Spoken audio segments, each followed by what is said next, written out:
Okay then, so let's work it then. So you can get Haaland for 70 mil. He's 20. Guaranteed goals, just like Kane. Guaranteed goals. Younger, fitter, stronger. Or you can buy Harry Kane. Mm-hmm. You can buy Harry Kane at 28, guaranteed goals. Mm-hmm. You go for 100 mil. Tottenham's supposed to take the 100 mil from. I'm telling you straight, that's craving. You're craving even after that. Yeah, in the current climate, you take the 100 mil because you got to take that 100 mil. Yeah, the only people who can turn down 100 mil for a striker right now is Dortmund and PSG. That's the only two clubs on this earth who can turn down 100 mil for their strikers. That's Haaland and Mbappe. Other than that, you can't turn down 100 million. Sure. Affinity Extra. Be extra. The views and opinions expressed in this podcast may not be aligned to those of Affinity Extra. Yeah, guys, this is your boy here, Roger Moore with the full crew nation. This is DJ Mello, DJ Marx, and Anthony Young. I need to get a DJ name for him, man. I'm sure he's got a road name. You got a road name, Anthony? he's got to have a code name, man. I'll give you the road name, Raven. That was just a bit too light for me.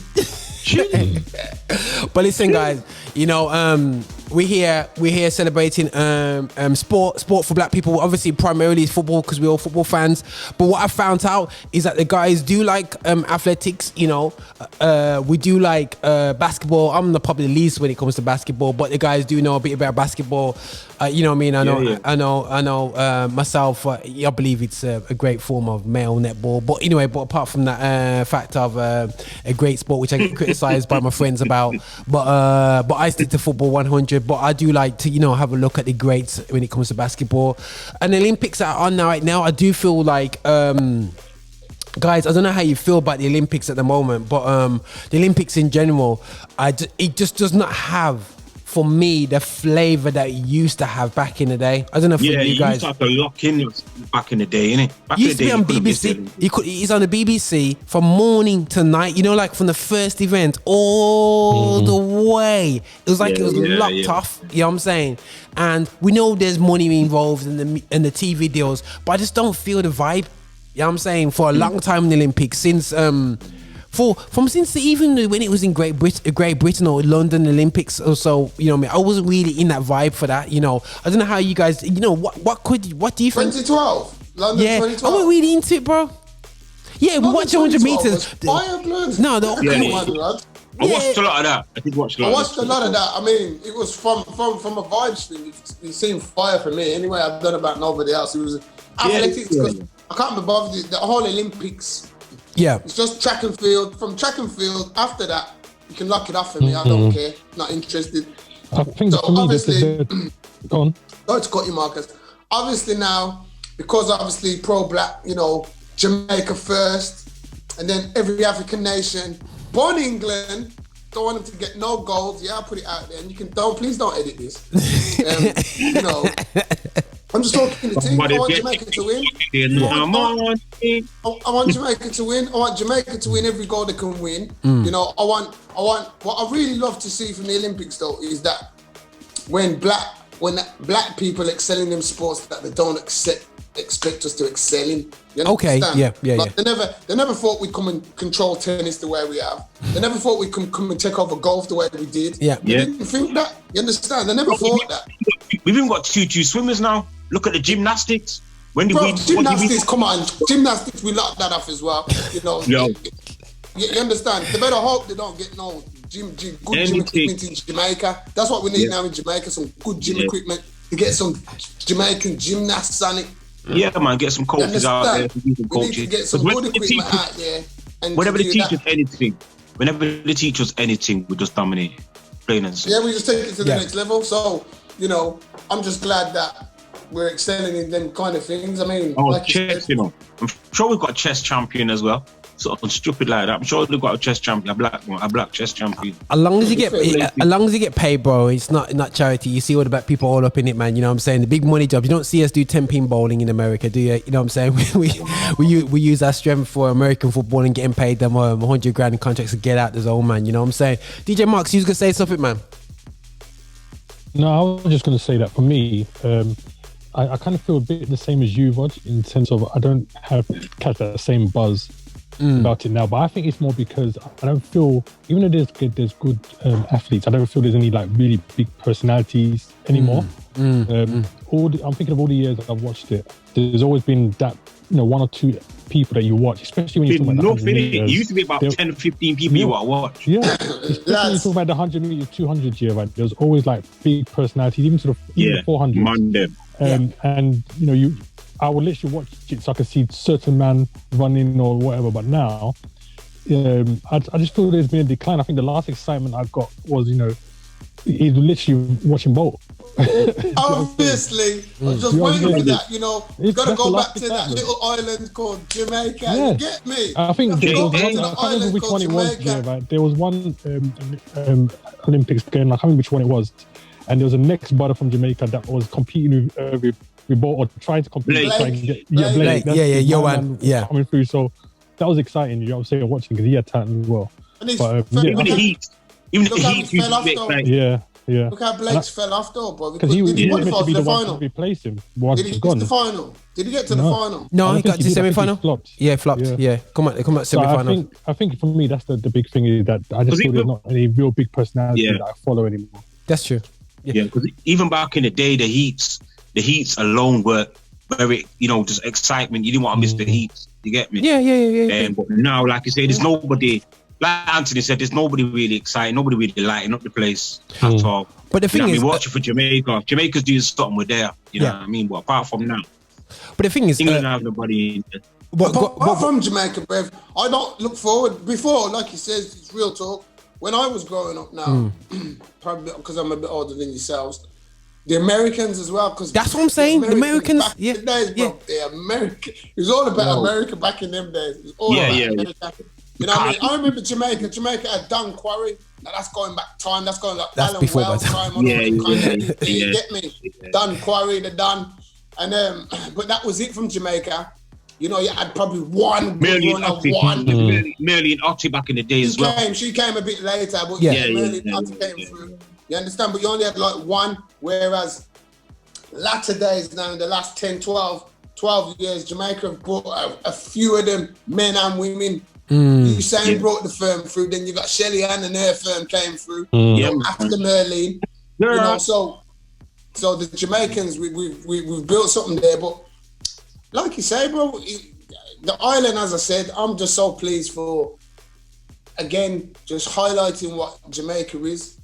You understand? And now that Mr. Bailey is going to be moving down Aston, you understand me from? Yo, he'll be there a year, bro. He'll be there a year. All right, guys. Hopefully his form catapulted. I'm moving in January. All right, guys. Right, we'll do the transfers later. There's a couple of questions I want to hit about the Olympics though. At first, Anthony raised a valid point. Me and my wife will battle over this because she thinks I'm too pro America. Yeah, but I'm saying to her that I grew up like Anthony watching Ed Moses. The 400 meter hurdles was the race. You know what I'm saying? That was like the 400 meters was the race. You know what I mean? You got I can't remember the other guys against him. That we used to have 1, 2, 3 USA, and that's when I saw a positive image of a black man. You know what I'm saying? Positive image of black women. When you see the Americans come and do the 4x400 meter hurdles, domination, you know what I'm saying? Domination. And 200, 100. You got Michael Johnson coming through with this awkward looking thing up. These were just mega stars. Selassie and them boy blocking off the 15,000 and all them madness. And the Kenyans there, doing it hardcore. Ethiopians, like you said, they're coming through, and all these positive images. You know what I'm saying? And now I'm just absolutely bored of it, yeah. And then you know, I don't know. I for me, my wife's like always moaning at me saying, "Oh, you shouldn't be pro-America because this, that, and the other, and whatever." So I don't care, man. That's my first positive image of black athletes was watching Olympics and watching Carl Lewis. No, I wouldn't say it was my first image of a positive. But as I says, for me, Dan Quarry. Yeah. Okay. Dan yeah. Quarry, I didn't catch them ones. The original Jamaican Dan Quarry was the original first. That's when you took from myself, because I'm like anti-American. I don't like America as well. You know, don't get it twisted. Don't think it's just an England thing. Want America as well, because America's no better than England. Don't be fooled. America's no better than England. You understand? They're on that same level of worklessness, what they've done to people. America have done the same thing that 100%. Yeah. Did you guys see how what's the thingy Scott? You see how she got violated by the MP? You said he was saying that it makes the commentary look dead because of her voice, her accent, because she sounds too common. It's too common for it's messing up the whole of the commentary for the Olympics. That's what MPs come out and said. Yeah, with them bright self, man. You know what I mean? So it's a she just turned around and said, "Listen, I'm proud of my heritage, proud of where I come from, and any young people out there who don't believe that they can make it, coming from the hood or coming from where I've come from, look what I've done. Look where I'm at." Yeah. So she just wrecked it. Well, it's out of order, man. Alex Scott. Yeah, Alex Scott. It was a couple of days ago. Wow. Yeah, some proper prominent MP came out, you know, big MP that it belittles the commentary, and it's messing up the whole commentary because of her accent. And the problem is with these, even though there's like a lot of like black athletes and athletes from other cultures, running for the UK and stuff like that, when it comes to Olympics shown on TV, they still see it as theirs. Yeah. So what they want is a complete English representation from the way it's displayed, the way it's spoken. That's what they want. You know what I'm saying? So anything outside of that for them, because you got to remember these same men that are coming out now are probably the same man that grew up watching the Olympics, seeing all these white faces on there, and that's what they know. You know Seb Cole, Seb Cole, Steve Cram, all them man there. so it's no different for them now. So them kind of comments. They're bad, but they don't surprise me, to tell the truth, because like I said, they still see it as theirs. You know what I'm saying? So no, 100% hear that. I think that for me, it's just a problem now that literally people are popping off shots towards black people, and it's almost like a free for all now. You know what I'm saying? Because they feel like they're protected by popular media. But we'll get to that, because I think it's gonna be interesting in a couple of weeks. I think we're going to be facing a massive amount of triggering when they've got full stadiums and they're taking the knee. That's going to be, oh boy, that's going to be interesting. I think the pre-season United game the other day, they clapped it. They didn't necessarily. But none of them are going to be silent, though. They didn't boo. They actually clapped at Queen's Park. But we want them to shut up, bro. We want them to shut up for 10 seconds and keep silence. And you know what I'm saying? Because what the clapping is doing is covering some of the booing. I think it's disgusting what they're doing. Get some token 10 seconds. You've got to be grateful for a token 10 seconds. And you can't even do that. You can't even do it. It's not even a 10 seconds. Exactly. You do look 1, 2, and then everybody's up. Nah, man, show some manners. The FA need to implement it properly. They need to implement it properly. Show some manners, man. If they're going to show manners, man. If you're going to do something, do it properly. Get something token 5, 6 seconds. 5, 6 seconds. Listen, sometimes I think I've said in another episode that we did that I've watched a couple of games where literally the referee blows it, they go down. By the time every man is down, they're back up again. They go back literally again, less than 5 seconds. And for me, it's such it's like when you think about the stuff that they do, like a minute silence for and all this kind of business here, right? I'm like, are you serious? And all we get is like a few seconds on knee that we don't even get people quiet for. What I'm saying, bro, that's why I was saying we need that weekend when it's the Black Lives Matter weekend, you know, on Sky do it, don't they? Yeah. Like that LGBT weekend, and every Premiership captain's got the got the thing about 1 month armband on. Armband on. Do it on Sky. Do watch this season. Look out for it. That's when you see the captains wear the LGBT coloured armbands. This the whole weekend. That's right. I don't think that's right. They forced them to wear it. Every captain's got to wear it. I don't think that's right. This is what I'm saying, bro. This is what I'm saying. Well, not everyone has to wear the knee. They're promoting. And that's not being homophobic. That's not being homophobic. They're promoting. But what I'm saying is, rights. It's not equal. They need to promote our thing like that. That's what I'm saying, bro. We need to have our own. Be Black Lives Matter, whatever. It doesn't have to be Black Lives, but you get what I'm saying. The fist, the Black Fist, or whatever. So why don't weekend? It's that weekend.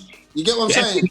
The FA needs to come up with their own little slogan or their own little whatever team or whatever. It doesn't have to be Black Lives Matter, but it has to represent and has to show that you are standing up for black people and you're standing up for people of colour in football.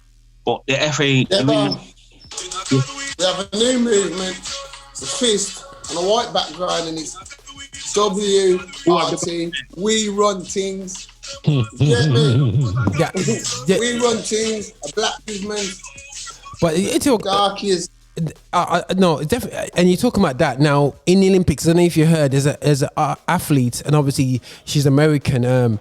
Raven Saunders.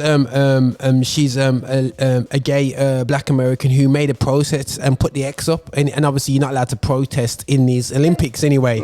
So that kind of kicked off. I don't know if you guys heard about that at all. And she made a protest. I heard about that, and I saw some big debate that they did. I'm watching a couple of like online talk shows, and they were talking about it. Some people that really like rinsed her. Other people kind of showed support, but see, this is the thing for me. The two things I'll say to that is that one, I want to know whether if it wasn't a black girl, if there'll be as much drama behind it as there has been. Yeah. And second thing, right, is I feel that that's just what that whole thing is just a cover up for what they're really trying to do. Because let's not get me personally, I can't remember any time where they have literally said they don't want people protesting at Olympics until the Black Lives Matter movement started. Exactly. You understand? Yeah. So I feel like because they're trying to quiet that, they're going to just try and make it out like they're doing a blanket thing. Point. But really, what they're trying to do is stop the BLM, and they know they can't just make that the pinpoint, so they have to make it out as if they're doing it for all of them. But prior to the whole BLM thing, there weren't no issues regarding that kind of stuff happening anyway. No. The only is they're kind of trying to say, oh, Black Lives Matter, but it isn't necessarily all about Black Lives Matter. It's about the fact that Black lives do matter. It's not about necessarily the political movement.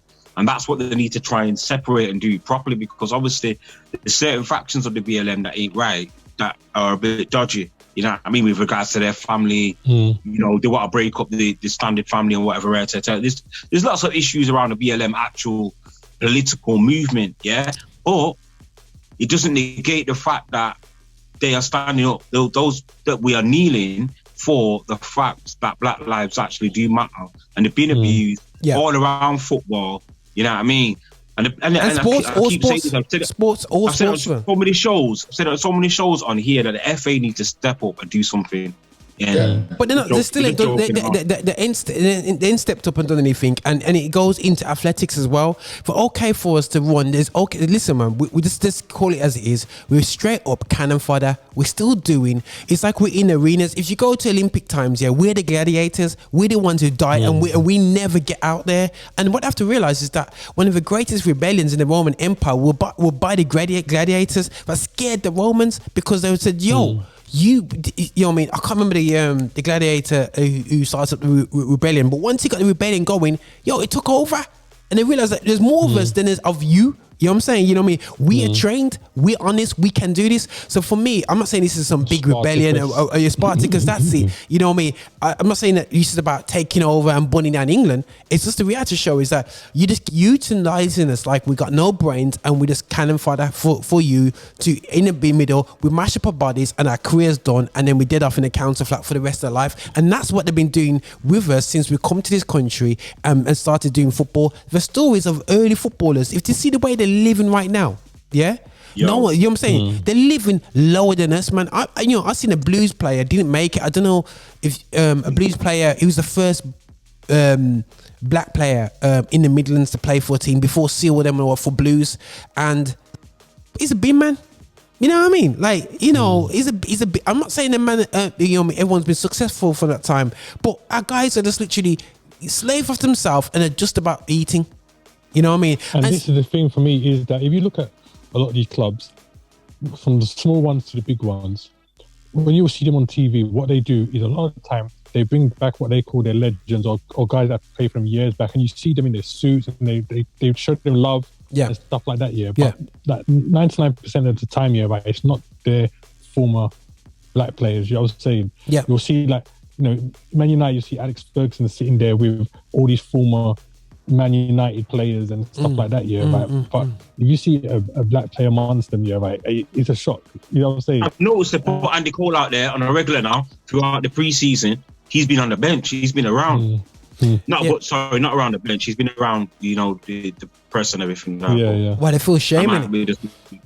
They feel shame in not bringing these guys through. But going back to the Olympics and stuff, and I totally agree with DJ Marx concerning, but basically what they're trying to do is find a way of saying Black Lives Matter. They don't want us to campaign. They don't want black people to basically kick off. You know what I'm saying? Because it's truth is truth, and absolutely nothing's been happening. Nothing much has been happening. And you know what? I'm sick and tired of Christians always moaning about homosexuals, moaning about this, and it's the same thing. Because we had to show is they're the only people that have actually opened up and spoke about black people marginalized. Whatever agenda they have, they're the only people talking about it.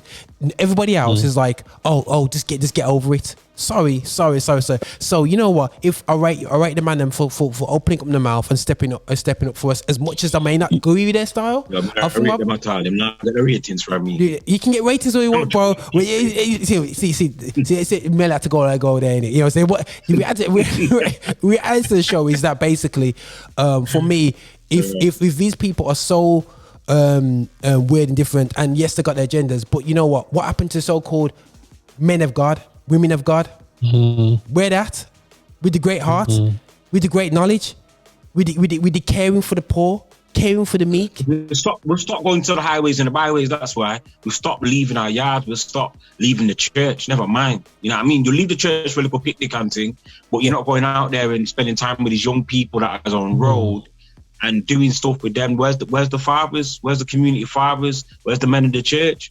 Why are they not coming alongside these young men and saying, right, listen, the skills that you're using, stops and whatever, you know what I mean? You're counting up your things. You get me? You're dividing up. You're working out how much you can make off this. If you spend this much, this is how much you can make off this. You use those skills and transfer them skills into some business or into stocks and shares or into, learn coding and you know what I mean? Yeah. I was with some young boys. They're 16, 17. They're going through the transition of academy football into professional football, and they're all looking at options. And there's a couple of boys that have been let go. He was playing for England. He ended up in Derby, but he's been let go, and he's only 17. Yeah, and I was talking to the youths, and I said to him, imagine he was getting paid X amount a month, loving it and whatever they're still, I said to them straight, if you got given a contract for 3 years, because some of them are getting these contracts, and on one youth in their circles, he's on 30k a month, and he's at Leeds or something like that still, and I said, okay, what are you gonna do with that money? What are you gonna do with that money? You know what I'm saying? You don't even know what you're going to do with the money. You're not even educated to do, because if you lose, you get injured and you need your life's done. What's your income streams in the future? You see, you haven't bought no yards, you haven't bought no investments, you haven't done this because the mindset, there's not that knowledge in there with them youngsters. Yeah. So the problem is, Bobby, I feel like men like us that understand how things should run, the kind of education we need to pass on and stuff like that. Yeah, you guys may disagree, but I kind of feel like there's not enough of us. No, you're right. 100%. The majority of them are the ones that, like, you know what, like we said before, I've made it, I'm happy. There's no like, I've made it now, let me turn back. Let me turn back now, I've made it, and pull up next youngsters up, show them the way, show them the ropes, give them, pass them my knowledge. Thinking like that. Yeah. Yeah, no. I think that's part of the problem is because, like you said, a lot of these young guys will get in that situation, and then they're pretty much left to their own devices to make their decisions in terms of how they do their money, what they do with this, what they do with that. Do you know what I'm saying? There's no real, like, someone coming alongside, mentoring and saying, look, this is how to do. Because for example, when you're talking about guys like that in the clubs are not going to set out for them. So it's for there to be a separate organisation, or for the men in the community to come together and say, you know, we see these youngsters coming up, come alongside, join this group of guys where we nurture, we show you some key skills and stuff like that. Because this same 17-year-old, like you said, you get a 3-year contract. At the end of the 3-year contract, gets a major injury, which means he can never play football again. Then what? Do you know what I'm saying? So not even just like training how to use the money, but also, you know, encourage him, say, you know, while you're doing the football, also look for something else you could also be working on in the background, so you've got a backup in case this don't work for you. Get knowledge. There's all these little skills and things that we need to install in them, but there's not enough of us, you know, that talk like how we are now, actually talking out to the public. Yeah. No, 1,000%. But the thing is, I don't think they want us near them. If it was the other way around, bro, if we weren't the colour we were and we're training kids in Colchester, we'll be paid X amount of money to go and train them. You know what I'm saying? And we had to show is just that people have to see, you know what I mean, within our community, the high level successful guys in football need to see that they can't physically do it, so they need to empower. As Anthony said right ages ago in the early podcast, we need to get our own money, black footballers, put it into a package and invest into our community, into our younger ballers coming through and within our community in the UK. If we did that, if we said, Matter did something when he said to all footballers, we need to get 1% of our earnings and put into a little thing, mob, Imagine if black footballers did all that. All right, if it is mandatory, they just turn around. If a man like Rio or man like, you know, like one of the influential black guys like Mane turn around and says, oi, fix up now. 1% in his trust fund, me, him. We've got Andy Cole as a trustee. We've got so-and-so as a trustee. We've got this person as trustees. Oh, and we need to invest in the community. What's that? Set up some scholarships, get them into universities, or you know what I mean? Yeah. Get some of these men off road and send them abroad, or send them in a totally different city and get them set up into some sort of next level, not just a regular apprenticeship, but a next level apprenticeship when you've got real people around them that are going to keep them. That's why I rate people like Stormzy, and even like people like LeBron James. I mean, Stormzy, when he made his first step money, the first thing he did was he invested a whole load of it into young people, allowing them to get free education and stuff like that. That's and brilliant. I really rate that. And even like LeBron, I think it was LeBron James. LeBron's on it, man. Saying a school, he's already got a school. He's got kids. Yeah, set up a school. Yeah. So all that kind of stuff. But there's not, like I said, there's not enough people doing that. And if they're going to happen, majority of the time, like we've said before, they tend to happen over in the States. I see a lot of that kind of stuff kind of, you know, raising up in the States, not enough stuff they're educated, in the UK. They're educated in blackness over in the States. Over in England, just, you know what I mean? In England, black people are educated about being white black people. That's the problem. You know what I mean? We only need to look at our churches, bro. We only need to look at our black worship leaders that are singing Hillsongs and all them foolishness, and mashing up their voice. They're mashing up their voices. You get me? They're not singing from the heart and the soul. You know what I mean? I want to hear it from the gut, from the soul. Listen, you can write a great song. That's great. But I want you to worship. You get me? I want to feel the pain. I want to be able to connect with where you're coming from. And that's how it used to be. But the man are getting washed out right now. You get me? I think that's just church in general, to be quite honest. The church is just getting washed out. The church ain't authentic. As I said before, I believe that the body in Christ now, they haven't got that fear like when we was kids and our foreparents and our grandparents, they feared God. Yeah, man. If the Bible says their fear gave us full fear. Yeah, their fear gave us fear. Yeah. They ain't doing it, fam. Whereas us now, our generations now, we're like, God allow it, man. God forgive us anyway. God forgive us anyway. Yeah, man. That's how this generation is now. It's real. God, real. Man. We're just waking up. England is just waking up to blackness. Now that you've realised that you are actually a Negro in this society. Now that's where the people have got misled a long time. Now you want to find out about now you want to find out about your history. You know what I mean? You know, now you want to find out where you're coming from. Now that you realise that, real, man. Been woke for real from a long time, but you know, people didn't want to see it, fam. That's it. But now But now it's there. Now you can't. What? It's got to a stage now where you can't deny what it is. You can't deny it, bro. But the thing is, you can't deny it. But here is the problem for me, is that they're waking up to it now. But it's like, what's that thing where they say you can't mix the oil and water or something like that? Yeah. The fact is, this stuff has been going on for so long that even though they're waking up to it now, I almost feel like it's too late. It's like no matter what they do now, it's too ingrained into the system. Do you know what I'm saying? For our generation, it is. But we've got a responsibility to make sure our next generation, or next couple of generations, get that education. You know what I mean? Even if we have 4 or 5 that we interact with, and we can pull up and give them the truths and rights, they can affect others around them. You get me? We can only do our generation though are too soft. I feel that the generation coming up after us now, right? There's no soldiers. If you want to put it that way. And what I mean by that is, you need to watch this podcast back. Because I'll tell you why, Mello. They're accepting the stuff that's around them now, right? Yeah. Compared to like what before, where we would fight and scrape everything now.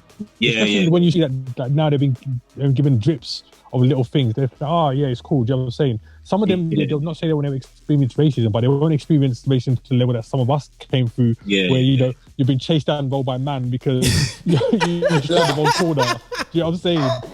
And all this kind of stuff, or like, coming from certain areas where they actually had white gangs with names, right? Coming to chase, looking for black man. They'll never experience that. Do you know what I'm saying? Bro, so I think there's something different that we can do. I think it's important we educate them so they understand their history and what they need to fight for. But I don't feel like there's any real. I think the soldiers that are there are not that generation. They're like our generation and before. They ain't got no young soldiers, bro. Because look who's coming through. They're looking at the Bayaka Sakas and all them. Geezer with some foreign funky name, wearing 3 lines on his chest. It's there the geezers who need to be educating. They're the people who need to be educating. They need to be educating the next generation. So the kids are going to grow up and think, I want to be like Saka. Saka's just a watered down black man, a Nigerian black man, an English Nigerian black man. That's what he is. An English Nigerian black man. Because a real Nigerian, you think he could he's not even like that. When you miss a penalty, it's not even that. You know what I mean? So at the end of the day, it is what it is, bro. We're watered down. Too many black people, when they had the opportunity to go and educate themselves, because that's what we had to do, because we weren't taught in the school. So you had to go and educate yourself, innit? You understand? So I'm coming from a generation, 7, 8 years probably older than you guys on here now, 10 years or even maybe, whatever. So I educated myself because I remember at school, I remember asking my teacher, sir, how comes you keep teaching me about William the Conqueror? Who the flips William the Conqueror? I don't care about 1066 business. What is 1066? Talk about the Morse, please, mate. Bacala Hastings and all that. So I used to say, so how comes you don't talk about Marcus Garvey and the Revolution and all them kind of things? That's come on now. As well. How comes you don't talk about them kind of things? You know what I mean? Can we talk about the Morse? But I'm just one of a few who know, because a lot of them weren't woke, but I was woke because it says, bro, I'm curious. I've always been curious. Mom, where did black people come from? I used to ask that question from when I was a kid. Yeah, man. I mean, I think sometimes as well, it also depends on the kind of parents you have. So for me now, my parents were hardcore, like original patriotic solutions. Do you know what I'm saying? Yeah. So when my mum brought us over here now, in school it was all the whole 1066 thing, but she made sure that Saturdays, we was at Saturday school where we were learning Black history for the whole of the Saturday. Yeah, what I'm saying, bro. When my football changed to Sunday, from Saturday to Sunday, I wasn't allowed to go football. I had to go church. So I literally had to learn all about the whole Marcus Garvey thing. We had to learn all the songs from back home about, and Nancy the Spider and all them things. Mello, my mum was sorry to cut you off. My mum was the total opposite. Right. When I started to play football, says, Mum, listen, man says I'm a baller and I can play football. The team want me to play, but I can only play on a Sunday. Go and do what you're doing, son. Go and do your thing. Dave. Yo, you lucky you're fortunate on that one. You lucky, bro. My parents never forced me to go to church. When I went to go to church, I found God. My next door neighbours, 2 white girls, Elizabeth and Victoria. They invited me to. You'll find Jesus Elizabeth from Victoria, you know. You get me? Some proper slave. Yo. You get me? The rich slave daughters. You get me? I'm going down to the church with Victoria and Elizabeth. You get what I'm saying? Massa. You get me? You know, I was the token black friend. You know what I mean? I've got a black friend. Yeah. So, nah. On a level, I wasn't forced to go to church. That's one thing. My parents never forced me to go to church. I was God conscious though. I always believed in God. Always believed in Christ. I used to read my Bible every day. But when it was football calling, there was only one winner. If it was God, if it was a thing where God or football, unfortunately, God was losing, bro. You know what I mean? So one of them. But going back to this thing now, you know, we strayed off point a bit. So Roger, you're gonna have to do some serious editing in this one. No. I'm keeping it all in, guys, man. I'm just kidding because I think that, to be honest, guys, keep it real, man. Because I think keeping it authentic. Yeah, keep it. We'll just carry on. We'll carry on with this butchery. You know, and the people who watch our podcast will understand why we've got that deep hatred of not being patriotic. You understand? Yeah. Because you'll see where we're coming from. You'll feel the pain of, you know, the black pain, man. The pain of the black man. Oppressed kings. Here's a curveball to you guys. Okay, right.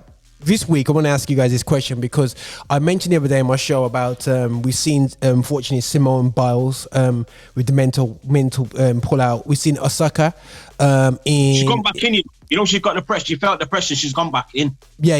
Gone back in. But she's gone back in. But the thing is, it's all she stopped doing that thing with mental health. And then you had another black, obviously Osaka. She pulled out as well. Yeah, before with it. Yeah, Mings is talking about, you know, how his mental health thing. Yeah, and I've said the other day to people, I says, COVID has had a really mental blow on a lot of people. But what black people have faced the other day is we've been hiding away from the truth of our brutality, and a lot of black people have been awakened, and the trauma, we face is double up. Or, you know what I'm saying there. But check this out, Flintoff has now pulled out of the England cricket team.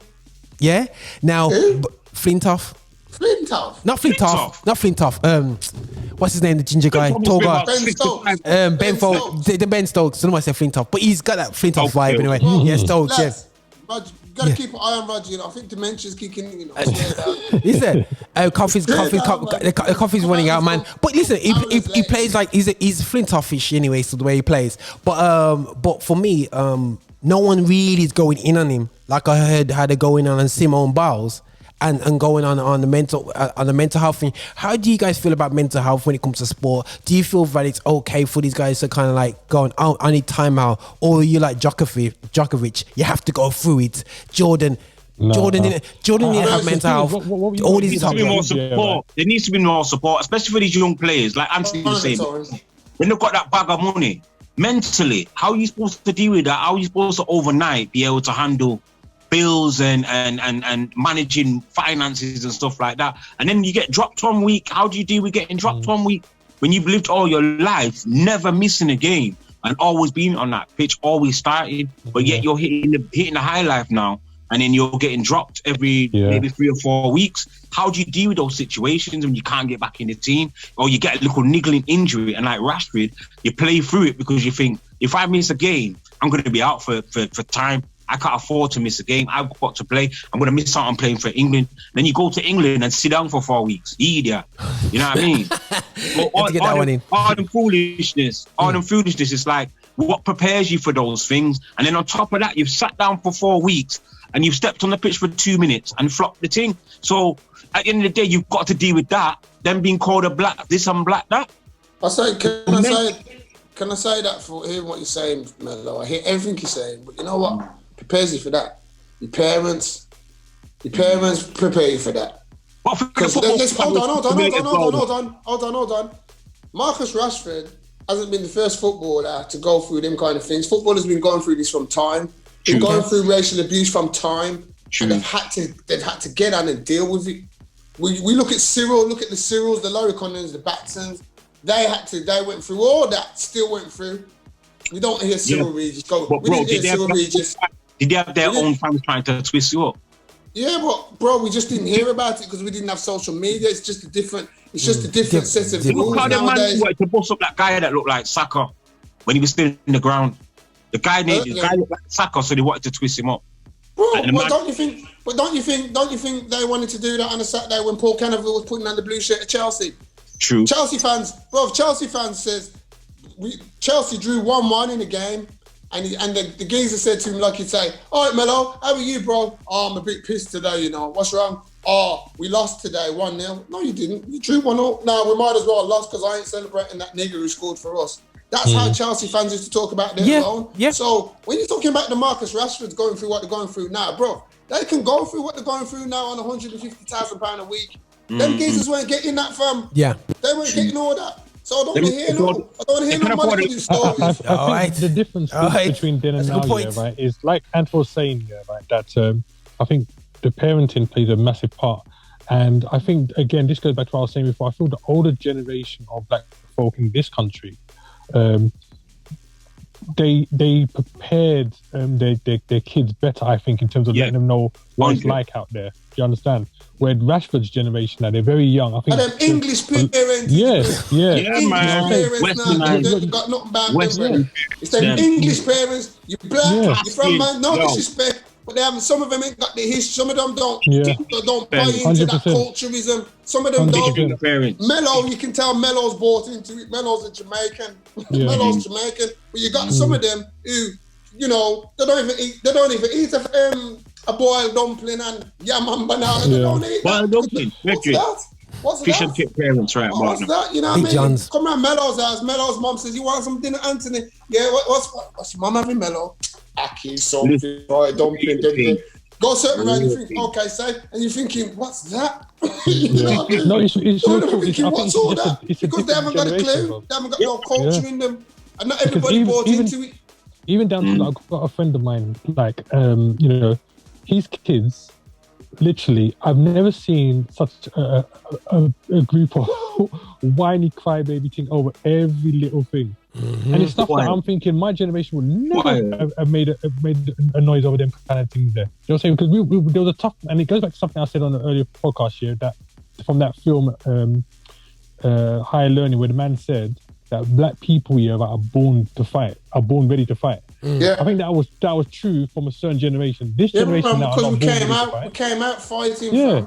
Yeah, came out fighting. They came over here, as he says, our foreparents, our grandparents, parents came over here. I found it, come to the country paved with gold, help fix up the country, and then you see we started to see the ungratefulness now. We fixed up the country. Now they're telling us you can go back now. Yeah, go on, go back. But it's saved as well, though. That generation black people being black people now. We're ignorant and say, but hold on. I've come over here, I've made this, I've done that, and you're telling me to go home. Nah, I'm staying here I'm gonna mash down back the road that I built up. That's how black people stay, that's how we stay. You know, that generation as well, they put together and they had houses. They actually bought houses together, and you'd have 2 or 3 families in the house. Yeah, and you'd send food. That's how it started, bro. That's why in certain areas, you've got big communities like West Brom. West Brom was the big Trinidadian community when they first came over. It was Trinidad, a lot of Trinidadians, West Brom area. Jamaica, Jamaicans was Answorth, the Answorth area and stuff like that. Yeah, and that is so true. It's so true, man. You get me? You had different segments. So, because I noticed when you go funerals and that, and you see some big, you certain, and you start linking and say, oh, like, I've known such and such from, when they first came over from over from West Bromwich, when we was in West Bromwich, and that. Okay. Trinidad, when we to talk about the Asians and how they get together from rare to tear, but what I'm saying, like, that's what we used to be like. That generation used to be like that. They built together until we could send one out to get another house, and then we could send the other one out to get another place for themselves. You know what I mean? I remember when I was a kid, we had 2 other families living in our yard on the different floors. We had like 3 floors. Yeah, yeah. So, definitely as a kid living with your cousins and that. Yeah, that's it. Your cousins in one yard and stuff like that. You know what I mean? What you say, Mark? See, this generation now. These, the Marcus Rashford, they've had that silver spoon. Now, don't get me wrong, you know, Marcus Rashford said he had a hard life, and I've read his things. And he's from Wigan Shore, bro. That's the poorest ends, one of the poorest ends in Manchester. Understand? So he's had it, in the country, he's had it hard for himself in the country. Biggest council hard. So there you go. But you know, again, you got to look at his parents and say, "What were you doing, bro?" Real talk, bro. You know, let's talk. You got to say to no. What was you doing? Instead of popping out kids, go and look after the kids that you had, bro. So I don't. You see, sometimes we like to, things were hard at home. Yeah, they were hard, but did your parents help out the situation? Because there's no point you popping out 5, 6 kids and you can't manage the 2 or 3. You can't manage 2 or 3, so why are you having 5 and 6? Understand? So what do you think is going to get easier because you have more kids? It's not going to get like that. So then little Marcus is going to be suffering. He's going to be suffering. He's going to be suffering because so, you know. It was a catch-22 though. It's a catch-22 because at that stage, they had to be working a lot as well just to maintain. So they didn't have that much time to spend with the pit of them. Yeah, so there's a generation. But the community, but the thing is, the community. Our generation, bro. Not our generation, so I don't want to hear it. I don't want to hear that. We told it. My mum, I used to leave my mum. My mum used to go to work at 8 o'clock in the morning. I have to be at school for 9. I come home, I see my mum finish work at 4:30. I come home, might play football 6, 7 o'clock ready. My mum's ready to go to bed by 8, 9. This is it. But you know, at the end of the day, I still know what right from wrong. I still, you know, I still didn't go off the rails. I still didn't do all these, you know, all these things, these things that other people have had. You know, we can't keep using these excuses because people before us came, they had it hard. They didn't have babysitters like we've got babysitters now. Yeah, true. They never had grandparents. Listen, bro. some of us didn't have grandparents. I know I did, but grandparents that you can leave the children with. You know what I'm saying? I know my granny, my mum's mum. I don't know any other grandparents. That's my one grandmother. That is it. Yeah. There's for grandparents. I had one. And you went over their yard every 2 seconds, like you see the children now, that we're grandparents. Yeah, exactly. For. You know, they're always at their yard. The children nowadays will hardly see the grandparents. Nowadays because that family. Unless they're being used now, bro. Yeah. That family unit's different now. Everything's different now. Bro. It's different. I remember Sundays, everybody in the family used to get together on a Sunday. Yeah, link up and just yam food and do pure jokes. True. And that's when you and your cousins used to grow. I remember cousins because you see them every Sunday. You see them regular. Yeah, listen. You don't see them things now. Right, well, I'm going to pause up on this. Listen, we're just reminiscing on this is social care. This is social care. Listen, I think everyone's preparing for the right now. This is therapy, man. I mean, everyone's going. But listen, guys, I know I'm gonna rein everyone in now because we're gonna be talking about the transfer talk, and I appreciate the talk, you know, culture talk, and the reality show is the truth. Is the truth. You know what I mean? Something wrong with our community. We need to reclaim it back, and this is what we're doing. And we've been selfish with a lot of things that we've done. And we're not selfless. It's about. I always say to people is when we get to the top of the hill, we don't cuss down everybody else at the bottom of the hill and says, "Oh, there's no hill." There's a hill. And remember, there's one thing I said I was even thinking, you know, when you think within yourself, I thought within myself, I grew up in a white area.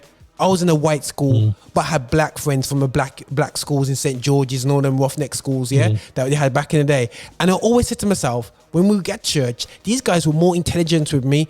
But when we got to GCSEs, I cleaned up. They didn't. You know what I'm saying? And it's either Roger carries on like he doesn't know them guys, or you can turn around and say, oh, it's all right for me. I did all right as a black person. Or do I go, hold a second, so how come me with less intelligence than my brethren get 5 times more GCSEs than him?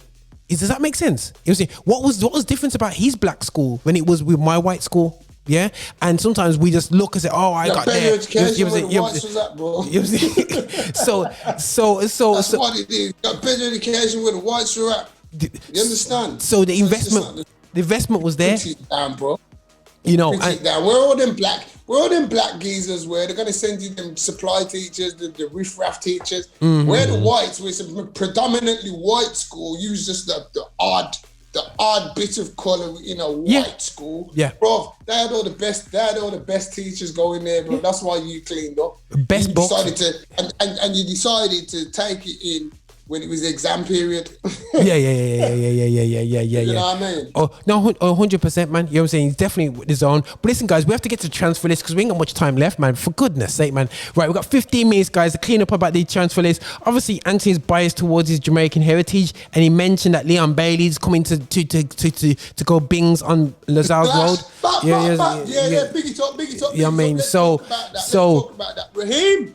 I'm calling you out. I told you, bro. You didn't have to play for England to be a big superstar. I told you, Oh, watch this space, bro. Premiership. Man told you from a long time, Leon Bailey. Next big Jamaican import. All right. It's going to be as big as... Watch this space. As big as Ricardo Fuller. You know, bro, don't disrespect Ricardo Fuller. Did you see the goal he scored like Dennis Bergkamp? Yeah, I remember that one. Nobody likes to talk about it. Don't disrespect Ricardo Fuller, bro. Real Jamaican. Have manners. See, you people need to have manners, because you're looking at Free Lions, Raj. My Free Lions, don't go there, man. Don't go there. Don't go there. Know that, Raj. Your Free Lions is not Listen, that's right, bro. That's right. They're teasing you, man. I'm trying to go address like Rude Holic, man. But anyway, still, yeah. But definitely, I think that no, I think he should be a good. But what you guys genuinely feel? Obviously, Anthony's excited about it. What you saying, Marx? Leon Bailey, will he be a success? Yeah, I definitely think he's going to be a success. I mean, the little that I've seen of him, the guy's got some mad talent. I mean, he's come from Leverkusen, and Leverkusen ain't a small team over there. I'm saying they've got a good history over there. The other thing I will say is that I'm surprised it's Villa that went for him. I actually think he's got enough talent to run someone a bit better. Yeah. So can I just interject in there, Marcus? If you notice, the one thing with the Premiership I've noticed, maybe it's with players with colour, I don't know, but certain players, certain clubs, they're scared to take the punt. What they do, they'll let Aston Villa or Southampton buy a Virgil van Dijk and see if he's really all that. Yeah, should have just got Camavinga. When he shows that he's all that big team will come in and then pick him off. And I think that's what's happened. I think that's what's happened with Bailey. Yeah, the next year the big boys will be on his case. I think that's what's happened with Leon Bailey. I think people have seen, and unlike what you've said, if they know their football, they would have known. He's got to be a baller because you can't play for Bayer Leverkusen and be some folly because that's a in Europe every season club. But it's interesting though. If it's interesting, they had the influx of all these black players in Germany. Now they're all going. Yeah, well, I think that's more down to the fact that he's German because who's going like what? Sancho's left. But the thing is, I guarantee my guy at Leverkusen, you that rate on the left hand side. Sancho's left, but they brought in that geezer from Holland, a black youth to replace a black youth. Yeah. What's my man at Munich? The left hand left. Alfonso Alaba. No. Alfonso Davies. Yeah. Baller. Rate that he's gonna be murderous, Sean. He's gonna end up in the Prem. Guarantee that. Bad boy. We'll see now. I think that Bayern Munich is a club where once you're in, man, you can be in there for 10 years, man. You know what I mean? And you know what I mean? Look at Lewandowski, man. Any other club he would have left there and gone to Italy, but he's just nice. Yeah, we linked with him a couple of days as well. United was linked with him a couple of days ago. But Rog, you're saying that though, but why? Because it's Bayern Munich. I don't believe that at all. It's just it's down to the player. It's down to the player and his ambition and what he's like. What does he want to achieve in his footballing career? I don't think it's down to because it's Bayern Munich, I'm going to stay here for 10 years. I think if a player wants to do that, he does that. David Silva stayed at Man City for 10 years. They did it because he did it. He could have left Man City and in many occasions gone to Barcelona. Okay, yeah. Bigger team. So I think it's just down to the individual. You might be a professional, you say, you know what, I got a 15-year career and in that 15 years, I want to play in Spain, the Premiership in Italy. So you might be playing away in the Premiership, and then you hear your agent says, a team from Italy want you. Boom, you're going to start thinking, okay, maybe the time to leave because that's one of my goals. You know what I mean? And it's not about money. You might, that might be just the ambition. You might want to go and venture a different lifestyle. I want to live in Italy. I want to see what it's like. I want to take in the culture. I want to go to the museums, whatever it is, you know.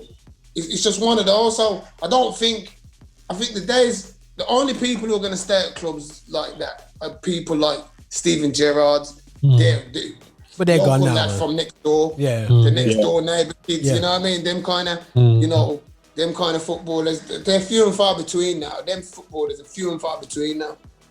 Okay, yeah, I think in line with what Anne was saying, I think the only time really that kind of stays true these days is if they're already at a club that's always in Europe season after season. For footballers, that's a big thing is, okay, am I playing Champions League or am I playing some kind of European competition? They're getting that year in, year out.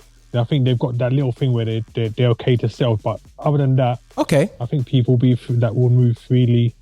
But yeah, I don't see many of the Steven Gerrards and David Silvers anymore. So I think over the next 5 years, I don't think you're really going to see players that are like stickers.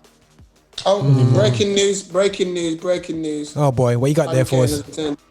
Harry Kane hasn't turned up for training. Oh yeah, that one. Yeah. But if I was Paul Pogba, it'd be headline. Let's see how they respond to Harry Kane. What if it was the Pug? If it was the Pug now? Yeah, if it's Pogba. Oh my word. It'd be a bad attitude person, which I do believe he has. But yeah. But now. What do you think then? So okay then, talking about transfers. Harry Kane hasn't turned up, so is he forcing a move? But Jack Grealish has turned up for Villa training. So what do you think there? Do you think he's bottling it? Yeah, I think Kane is literally trying to force a move because let's be straight, Kane isn't that kind of player generally. I wouldn't say he's that kind of player that would just like be on a mad thing. I think he's got to that point now. He's told them he wants to leave, and he wants them to actually be making moves to make that happen. Do you know what I'm saying? So Grealish is from the whole. He's not going to mess with his money. What's that? And don't forget as well, Kane needs to send the signal because if there genuinely is interest from City and them kind of teams, he needs to send a signal to them. Look, come get me, I'm ready, kind of thing. I think with Harry Kane, I think this is where the problem. I understand Harry Kane's problem here, and this is what I'm saying. Because let's be real, Harry Kane isn't a £100 million footballer. 100 million, what Man City's off is good money. Tottenham really on a level should be taking that kind of dough. Yeah. Especially after COVID, and they're still willing to give you 100 million. You gotta take 100, man. Yeah.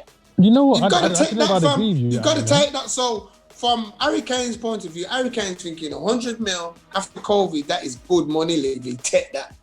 You're supposed to take. I don't know if I agree. I tell you what. Okay, after COVID, I don't think that Kane is like as skillful as some other strikers that will buy 100 million. But in terms of his goal ratio, Premiership-wise, at Manchester City, right, if you can maintain that goal ratio, that's gold. That's Manchester City locking up that title for the next 3 seasons. As it says, you know what I'm saying? See, like we always talk, but you see, we serve a mighty God and we don't know what tomorrow holds. So we can't keep going off about if and this, that. We don't know. Harry Kane could sign today. Bust his ankle, can't play again tomorrow. Boom. We don't know. So we can't keep buying on that kind of precipice. We've got to look at reality. Reality is this. You just come from 2 years of no football. Tottenham Hotspur, £1 billion stadium. Nobody's been paying for that stadium because fans ain't been coming through the door. So their payments are dropping way behind. So 100 million. You can turn down 100 million for Harry Kane or no Harry Kane. I don't care. Harry Kane. Breaking news. If Harry Kane was so brilliant, so guaranteed goal, so guaranteed, how comes Tottenham haven't won no guaranteed trophy? Because there's no guarantee in football, fam. There's no guarantee we can sign Harry Kane tomorrow. It doesn't mean you're going to guarantee win the league. You don't guarantee nothing. Yo, but I get based that fact in reality, fam. So at the end of the day, in this day and age, 20-how-old is he? 28? Yeah, about 28, 29. How old? Hold on. Mello, how old's your stepson, Haaland? He's about 20. He's 20. He's 20. He's 20. He's 20. He's 20. 20, yeah? Yeah, 2021. How much did they say now? They're saying what? Haaland can go next season at what? 70 mil? Yeah, something stupid like that. So let's work it then. So you can get Haaland for 70 mil. He's 20. Guaranteed goals, just like Kane. Guaranteed goals. Younger, fitter, stronger. Or you can buy Harry Kane. Mm-hmm. You can buy Harry Kane at 28. Guaranteed goals. Mm-hmm. You go for 100 mil. Tottenham's supposed to take the 100 mil from. I'm telling you straight, that's craving. You're craving even after that. Yeah, in the current climate, you take the 100 mil because you got to take that 100 mil. Yeah, the only people who can turn down 100 mil for a striker right now is Dortmund and PSG. That's the only two clubs on this earth who can turn down 100 mil for their strikers. That's Haaland and Mbappe. Other than that, you can't turn down 100 million. City is saying that they're going to end their pursuit of Harry Kane if they sign Jack Grealish for 100 mil. They're not going to spend on both. They're going to spend both of them. Kane's done, man. Kane's done, man. Kane's done. And you've got to look at it like this. This is what you got to look at as well from Man City point of view. We won the league, we won the Carabao, and we got to Europe Champions League final. We've no Harry Kane. We've no Harry Kane. So the slim margin, Harry Kane. That's why I'm saying Tottenham should take the 100. That's why Kane is going to be screwed. If anyhow, Man City buy Grealish and shifts that onus from him, Harry Kane's going to be... You watch his form for Tottenham this year. Watch his form for Tottenham. Yeah. If he doesn't go see this season, then he's not moving going nowhere, bro. He's going nowhere. Yeah. He's just going to have to live being one of those good players who played for Tottenham and didn't win nothing because he won't be going anywhere. And the only way he'll go somewhere there, he'll have to do a dark move, like go to Chelsea and Tottenham fans will kill him. Tottenham have had their bid for Romero accepted. Leeds are interested in Adama, Traore. Leeds are interested in him as well. So Liverpool and Chelsea, and I think Chelsea as well. Liverpool are interested in him. So Tottenham as well. Tottenham and Leeds. Yeah, Leeds have tried to beat the gun. Leeds are trying to get in there early. Imagine Leeds make a genuine bid. Traore will go to Liverpool. Yeah, if Liverpool club. Nah. He'll go Leeds, man. He'll go Leeds, bro. He'll go Leeds. He won't. No. He'll go Liverpool. He's gonna go Leeds. No, but why he's gonna go to Liverpool? It'll be bench boy. He's gonna take over from Xhaka. Not Xhaka. What's his name? Bro, I told you, Roger. Listen here, kicking in. No. What's his name? Even Traore will come to Liverpool, even if he doesn't play first team. So you don't mind about Mane, Salah, and Jota. Marcus, we've got to watch out for Rog because the dementia's kicking in. Listen, man. We call it Xhaka. I'm dealing with Xhaka, you know. That Xhaka, his brother, man. My guy in the Little Hulk. What's his name? At Liverpool. Shaqiri. So Shaqiri leaves. Listen, guys. Traore goes to Liverpool. He's on the bench, or you go Liverpool. You go Leeds and play ball. Rog. Traore's not that good to be ahead of them guys. You're missing something here. He's on the bench. See the Mello. Exactly, Mello. He's always on the bench. He'll be on the bench at Liverpool. So what's the problem? Go Leeds and bust it up. Go Leeds and bust it up.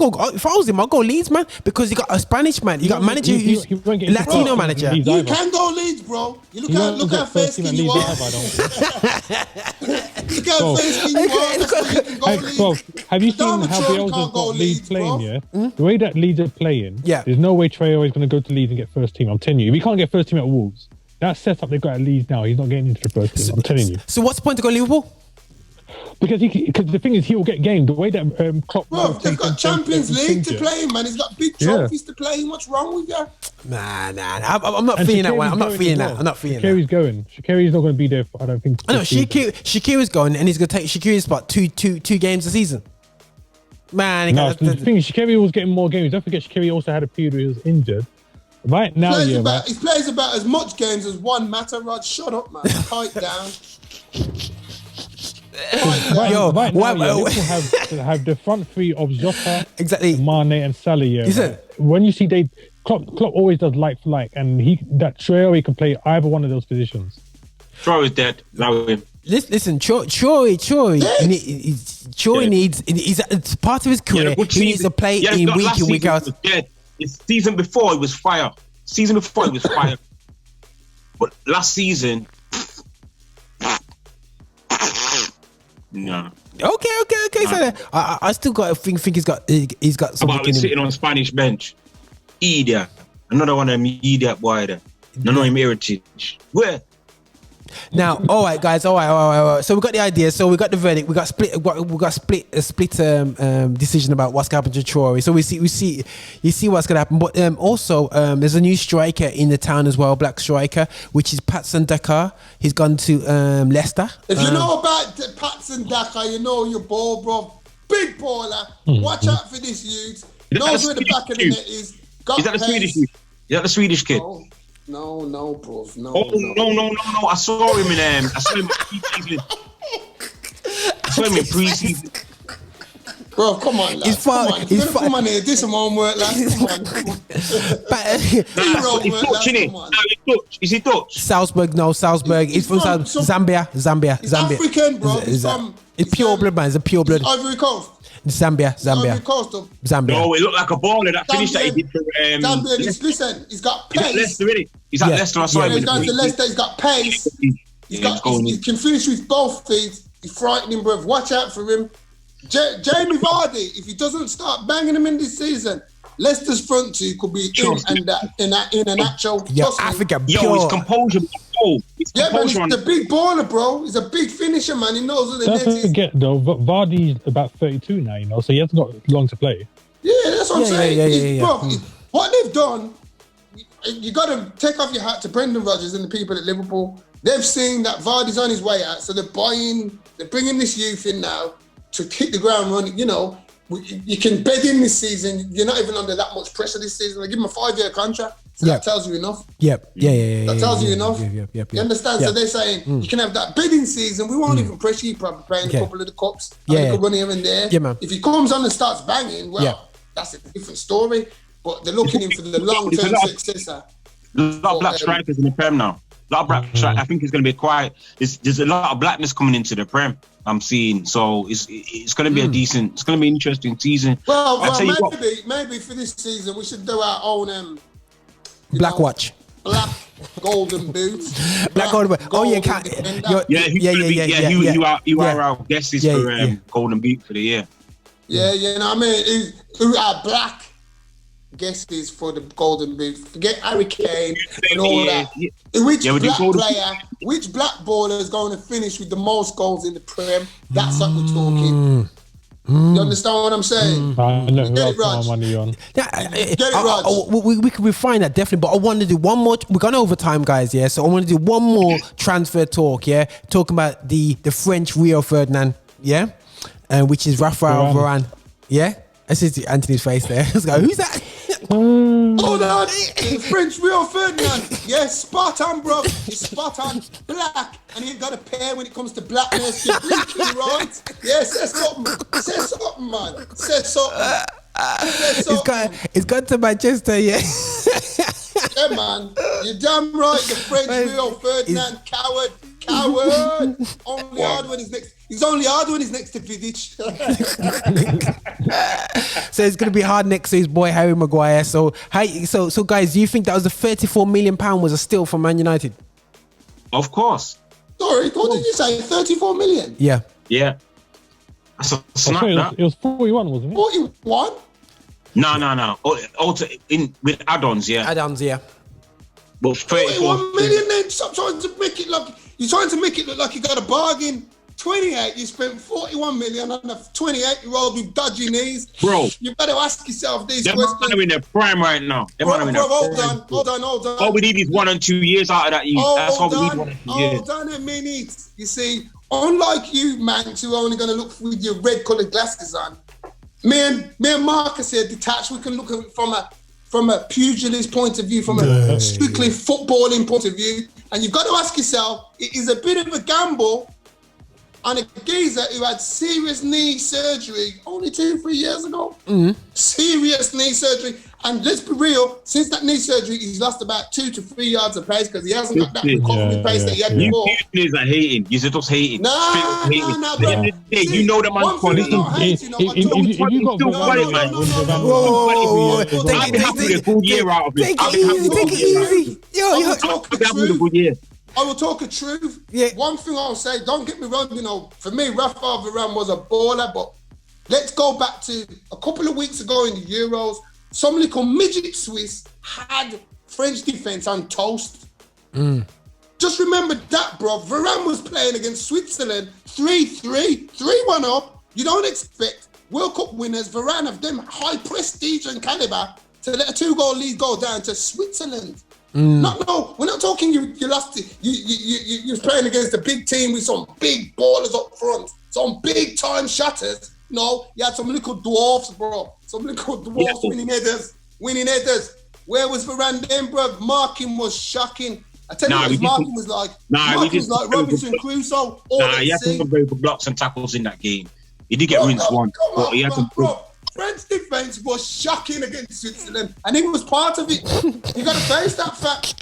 You have to face that fact, bro. He's gonna lock off the Premiership one time. If we get a year out of him, I'm happy. I'm happy to get out of him. Mello, come on, man.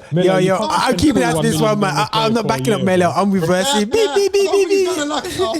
No, but the thing is, I think he's gonna get tested. He's gonna get proper tested. I think he'll do good. I think he'll do good. But listen, look what we're buying with Varane. We're buying a defensive coach as well, in a way, because he's going to help them for actually, you know what, he asked for videos of how they defend and how they train defensively. He's asked for them things already before he even reached Manchester. He's on it. He is going to look. He's going to. Who told you that? Who told you that then? Yo, that was official in the news. It was official. Bro, they're going to tell you.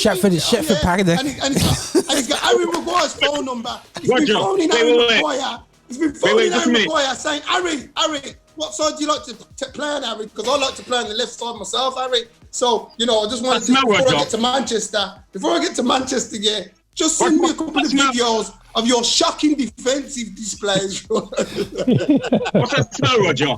What's that? I can smell something. Listen. Best bit of defensive business down the Emirates, 50 mil, 23-year-old. Let's have it. Get in there. Is it Ben Weezy? Ben Weezy. Okay. Let Mark. Yeah. Let Mark come in. Yeah. You'll find out at the Emirates this year. You'll find out at the Emirates this year. Alright, guys. 41 million for Varane, right? Would you put him in the top 10 in terms of defenders in the Premier League? Yes. Yeah. I wouldn't. That's because you're here. Can I just ask this question? Hold on. Not having that. Top 10. Top 10 easy. Are you mad, Mello, before you answer this, Mello, Are you mad? Yo, the hate is real, Roger. Straight. He's rating Gomez over Varane. You're a muzzle. These two are a muzzle. Before you listen to the answers, yeah, take in consideration that Roger thinks Harry Maguire is world class, you know. Just remember I didn't say no. I said it's good. I said say solid, man.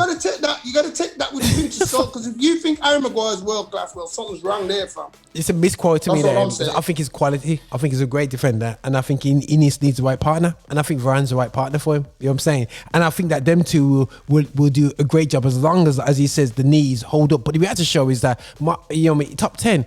Listen, the reality show is that none of the ever Liverpool defenders, apart from Van Dijk, is better than Varane. If you could argue and say, you know what I'm saying, Gomez, Name me 5 defenders that are better than him. Name me 5 defenders. You name me 5 defenders in the Premiership that's better than him. Right now. Okay, we got Van Dijk, we got Laporte.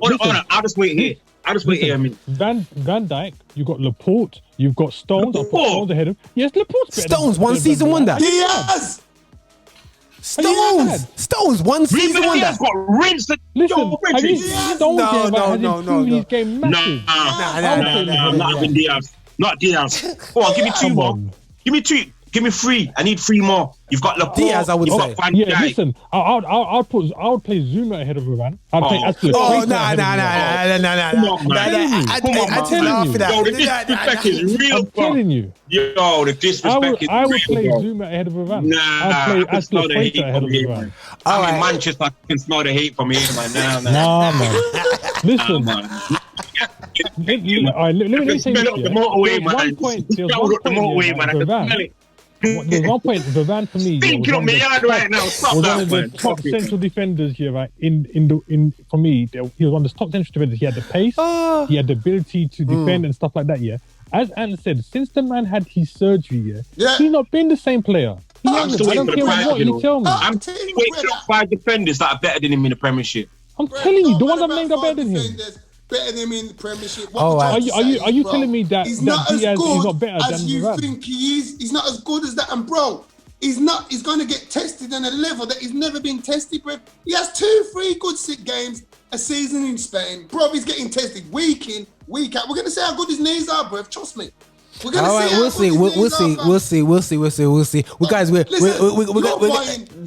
team ain't doing nothing this year, and your team ain't doing nothing this year. Yeah, none of your bro. We're doing bits out here. Don't hate, man. We're doing bits out here. Bro, compassion of Christ. Where's your compassion of Christ? Where's your compassion? No compassion for you, Goonies. Listen to me. Let me just tell you. It will walk off set, you know. You've bought a reputation, bro. You've bought into a reputation, and the most important part of that reputation was Sergio Ramos. Sergio Ramos was the most important part of that equation. Don't get it twisted. Don't worry, Mello, yeah, right? But by the game 15 in the Premier League, yeah, right? It's going to be like the Bible says, yeah, you shall know the truth and it shall set you free. Man went to the word. Oh, bro, man's You know the word also says, thou shalt not pass, and that's what's going to happen when you come to Anfield. Bro, come on. That geezer, bro. Thou shalt not pass. Geezer, bro. Thou shalt not pass. Geezer, bro. Okay, guys, right? We have to close this show off, man. Which teams had the best defensive records last season in the Prem? Let's have a listen. United was up there for defensive. Where? Okay, here's the point. I don't know. Let's have a look. Because facts. I know. The top team, the top 3. I know. Let's have a look at the top 3 defensive teams who are in the league. I know Arsenal's in there because they was leaking goals like a sieve. Liverpool nowhere near there. We'll see. What do you say? Arsenal weren't there because it was leaking goals like a sieve. Let's have a look at the top 3 teams defensively last season. Let's have a look.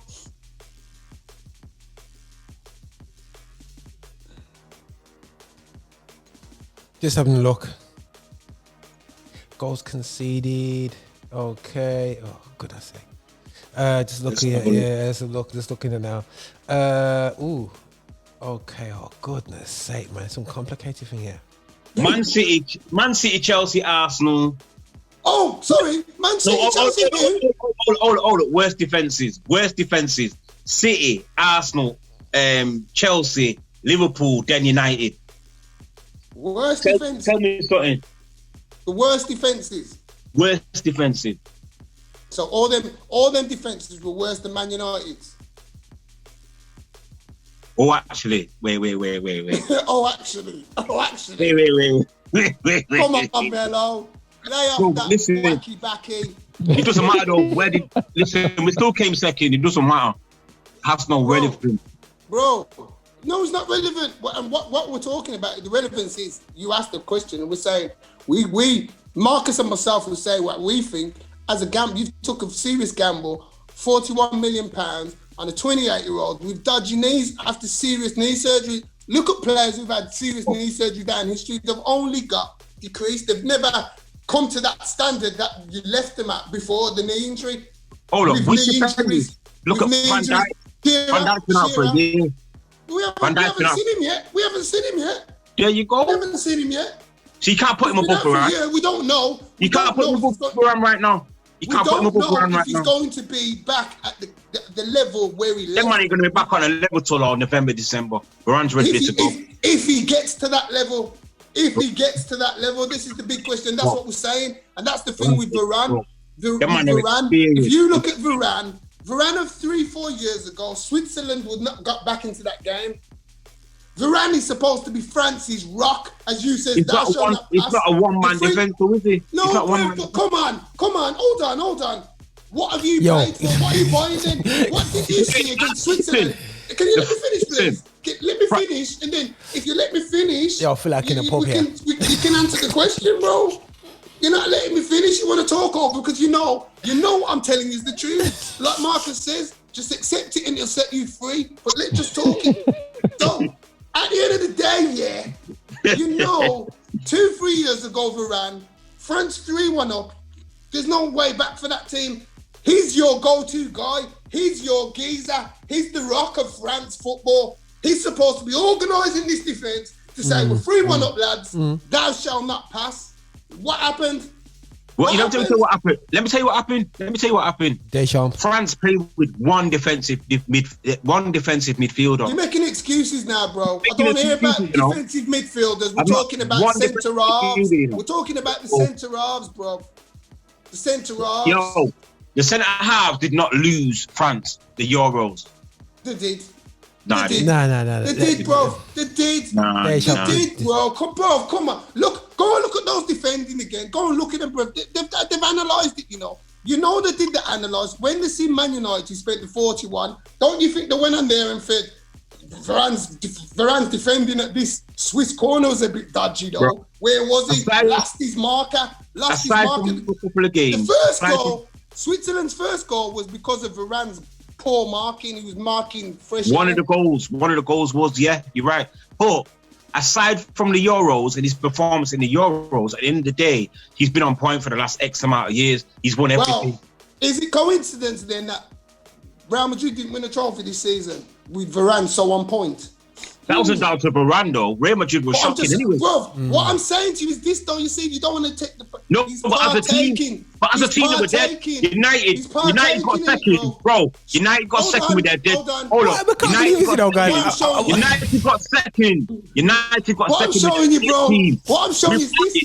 Varane had a big season at Real Madrid because Ramos was injured a lot. So who did they go to? They went to the go-to guy, Varane. Varane is taking over from Ramos now. Varane, you're in charge. You marshal the defence. There's no Sergio. Sergio's not around. They did better towards the end of the season. Who did? Real Madrid. They did a lot better towards the end of the season. Oh, you mean when Ramos came back? Nah. He never came back properly. He never came back properly. Ramos came back. Nah, he never got back. He never got back in the team. He came back for the last 2-3 games when Real Madrid started to turn it around. When Ramos had missed, that's when you lost the season, bro. That's when they lost the league, when they could have done all sorts. Because Varane, that liability that you've just wasted 40 million on. The hate is real, man. All right, guys. This is pure opinion. If the Gunners support him, imagine if the Gunners support him. If the Gunners support Varane, it'll be a different. I'd still say the shit, bro. I'd still say it was a dodgy sign. I would say that. All right, guys. All right. This is scrap outside the pub. As you believe he still is, right? Go on. There's no way Real Madrid would have let him go for 40 mil. You support Liverpool. There's two things you can say. Like Marcus says, a good thing Marcus says, if Varane was that defender that he once was, Madrid would not have let him go. Remember, they've just bought David Alaba. Madrid offered him more than United did. Madrid offered him more than United did, and they still wanted to Hold on, bro. My point's this. If they offered him more than United did, Spain have got no dough, bro. Madrid can't offer him no more dough, bro. There's no dough in Spain. Stop kidding yourself, Mello. You're listening to the press too much. You know what I mean? Trafford proud that. If Madrid thought he was that great a baller, they would not have. They offered him more than he did, bro. They wouldn't have done it. They've brought in David Alaba. They've gone, you can have him. We brought in Alaba. We can get rid of Varane. He's not the defender that he was. That's what you got to remember with clubs like Real Madrid, bro. Real Madrid don't sell off their best assets. The proof is in the pudding. The proof is in the pudding. The proof is in the pudding. All right, the proof will be, we see how the season starts off, guys. We have to get back to his point, man. This is evidence here, right here on Affinity Extra. We here gone into overtime because I'm not going to listen. listen to Mello, I'm not going to listen to Mello who says Ireland's better than Mbappe. Or you're going to listen to a man who knows about the real. You understand? That's the point. What did your boy do in the Euros? What did your boy do in the Euros? What did your boy do in the Euros? What did your boy do in the Euros? Oh, guys, we're starting fight, you know. Yo. I'll just wait here a minute. What did your boy do in the Euros? What did my boy do in the Euros? Did your boy get there? It doesn't matter. He still did better. He still did more than he did. His destination fair, so that proves more than he did. He did more than Mbappe did, paying FIFA in his yard. He's paying FIFA in his yard. I'm going to say this to you, bro. Mbappe. Your geezer couldn't even help his country get there. Mbappe got his team there, bro. He got his team there, bro. Nah, Mbappe sent him home. He sent him home as well. He sent him home, but he got him there. He got him there. Guys, on the real, as I says, who you gonna go with? Who you gonna call? He didn't turn up. He didn't turn up. Guys, we gotta split you up now. We have to go home, man. We have to go home. Listen, you see when the season starts off, I can't wait. I'm bringing a film crew. I'm coming to Manchester. Listen, let me just tell you something on there, so all of you know. I'm going down to meet number 7, Mello, Moorinho. I'm going down Manchester. I'm gonna bring a camera crew, the lot fam, going in on that day. We're gonna give Varane the road test. We're going to give him the road test, bro. Can he handle the pace of the Prem? That's going to be the big question. Will those knees be able to keep up with it? Is the big question. You ain't got nothing. Your team has got nothing to test those knees.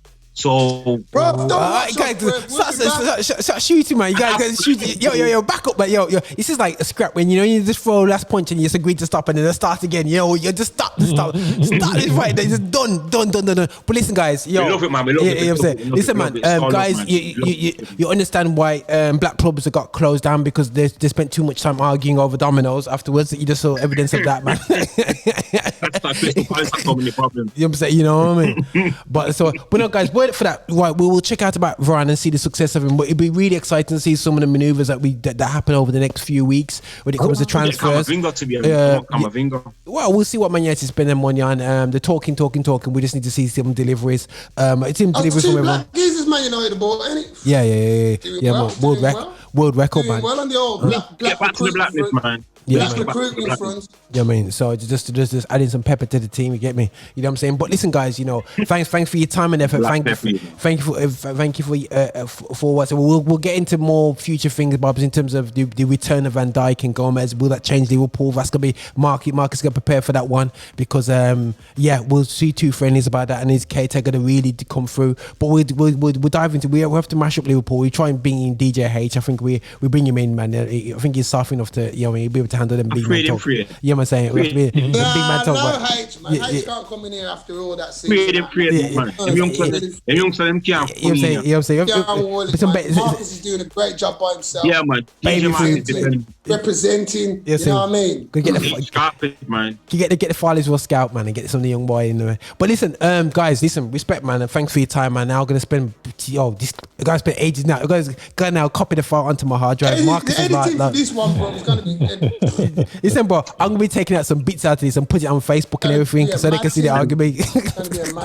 I ain't cutting out anything, man. I'm just gonna put it up there. Just make sure you put Varane debate and all them things. Yeah. I'm gonna take that out. I'm gonna take out the Varane. To separate that should be just a thing on itself. Yeah. That's I'm gonna do that. I'm gonna put that out there, Varane debate, and then I'm gonna put out the Spite for you. So, but either way, guys, let's done over the show, man. Listen, guys, enough love, enough respect. Mello, all the best for preparing for the Mello show, and DJ Marx has hopefully got his new show coming up as well. So, and Anthony, all the best for Arsenal. They might break a record and not sign any black players for one season forever, but you know you can buy Kingdom Whites anyways.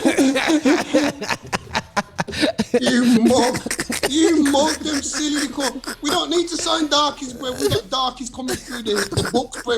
Something your club should change that, man. You know what I mean? You got them old thieves coming through, man. You know what I mean? We always have a batch. We always have a fresh batch of dark-skinned brothers coming through. Old green. Yeah. All day, every day, man. Always. From Chelsea. But anyway, as you know, as I sent you the clip, I sent you the clip to see the qualities of the levels of the black players that come through at our club. You know, what 2008? Rocky Castle League winners. You know, Yeah. real. Oh yeah, back in the homegrown talent, homegrown darkies. Yeah, I was saying we'll see what they do this season. Yeah, it's 2021 now, mate. Yeah, I'm saying. Saka, bro. Saka. Oh, bro, 2021. Saka, come again, bro. I allow you with Saka. Yeah, Saka's You a ball. can't allow me, bro. You can't allow me. It's facts, bro. Mello. You didn't Maitland. think of that one, did ya? You didn't think of that one. You need some more of that roti and paprika around there still though. You need some of the real ones out here, man. Real. Like Mark, you mean like Marcus and real ones like Marcus? Yeah, man. All right, guys, this not started another debate, right? The argument's over. Guys. Did you see that program with him? His missus. You see where his missus comes from? Real blackies, ain't he? Real black. All right, guys, let's do a Google search. Exactly. Yeah, Mello's shot. Yeah, he's clapped it now. Mello's hurt now because he knows. You know, he's not checking a sister. If that's what you mean, no, yeah, bro. I'm gonna have a word. Why is Mello shocked? But anyway, so yeah, guys, listen. No flow. I'm trying to done the show, guys. Stop recording, Raj. Okay. I'm gonna tell you off, man. I'm done. Yo, you guys keep it joking. You guys.